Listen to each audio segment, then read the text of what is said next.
Good Friday afternoon, and thanks for joining us from the Ohio AgNet, the voice you know with the News You Trust studio, sponsored by BASF, where you can count on the trusted performance of Ilevo seed treatment to protect your soybean crop. Under cloudy skies, I've got 58 degrees on the barn thermometer. We have had on and off light sprinkles throughout the day. If you go out and tip the rain gauge enough to the side, it measures up to about 1/10 of an inch here. Not near enough to break the drought in the northwest corner of the state, but we do have some more chances as we go through the weekend. This quick programming note, tune in next Wednesday, the 12th, as we'll have our monthly update with Dale and Farm Credit Mid-America. Well, if you like popcorn, you're going to want to check out our latest cab cam. That's posted at ohioagnet.com. I had a chance earlier this week to visit with New Vision Farms as they were in the middle of popcorn harvest. Check out that cab cam and all the great videos we have online at ohioagnet.com. Let's take a quick look now at your Friday and through the weekend weather forecast that brought to us by Seed Consultants. Simply better performance online at seedconsultants.com. Rain showers working through Ohio here today. I'm Chief Meteorologist Ryan Martin. Let's take a look at that forecast update. We've got a chance for 1/10 to 3/4 of an inch as this front moves through here through the balance of this afternoon. It does look like things are winding down as we approach sunset over most of the state. Far east and southeastern parts of the state probably last closer to midnight, but still, you get the idea. We're winding down. We're dry for pretty much all of Saturday. Then overnight tomorrow night through a Sunday, we have another chance of moisture coming through. Rain anywhere from 1/10 to half an inch out of that one, 70% coverage before we get much colder and deal with lake effect from Sunday afternoon right on through Tuesday. I'm Ryan Martin. Thanks, Ryan. Joining me today is Julia Brown. And Julia, we want to talk about an exciting new program coming up called the Ohio Soybean Immersion Experience. Tell us a little bit more. What is it and where did the idea come from? Yeah, so the immersion experience, it really was inspired by the United Soybean Board See for Yourself tour, where they take farmers and kind of take them around the country and even internationally to show them what the soybean checkoff is doing. And we decided to take that and sort of shrink it down and Ohio-fy it, we'll say. And really we want to bring farmers in to see what the checkoff is doing at every stage of the value chain to build new demand and create new opportunities for farmers.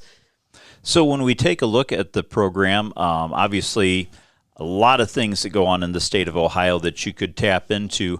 I guess as you've tried to draw that down into a functional program, what are some of maybe the highlights folks that would enroll would be able to experience? Sure. So the program actually will take place over 3 phases. The first phase will really focus on just sort of establishing what the checkoff is, what we do. The second phase is actually a tour around the state of Ohio to different, like I mentioned, different parts of the value chain. So, for example, we are going to be visiting the new Louis Dreyfus facility up in Upper Sandusky. We're going to be visiting Marzetti down here in Central Ohio in Westerville and all of their, salad dressings and kind of food production that they do and how they use soybean products and how we work with them. And then we also have another couple of stops scheduled for Benchmark Biodiesel here in Columbus, Bluegrass Farms down in Jeffersonville that do a lot of food grade production and selling, and then also Consolidated Grain and Barge down in Cincinnati, so you can get to see some of the logistics that go on down on the river.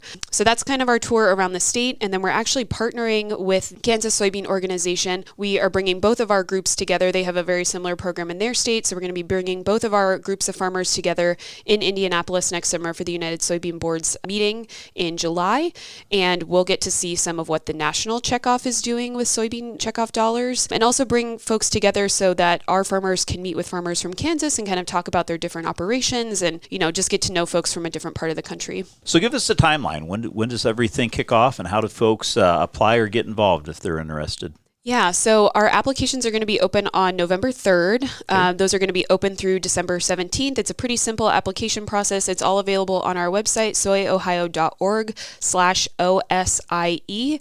That'll take you right to the webpage. You can learn a little bit more, see a little bit more of the agenda, and go ahead and apply there. And we'll get back in touch with you soon because our first phase is going to kick off in January. So it's a little bit of a tight turnaround, but we're really excited to bring folks in. We have about 10 slots available for folks to come and join us. Again, talking today with Julia Brown. She's with the Ohio Soybean Council, talking about the upcoming Ohio Soybean Immersion Experience. Julia, thanks so much for your time. Thanks for having me. Stay tuned. We'll be back to take a look at your markets after this.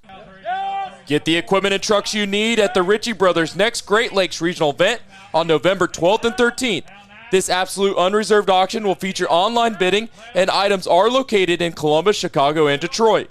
Choose from close to 3,000 items, including a wide selection of construction equipment, semi-trucks, and more. Don't miss Ritchie Brothers Great Lakes Regional Event on November 12th and 13th. For more details, visit rbauction.com. Again, that's rbauction.com.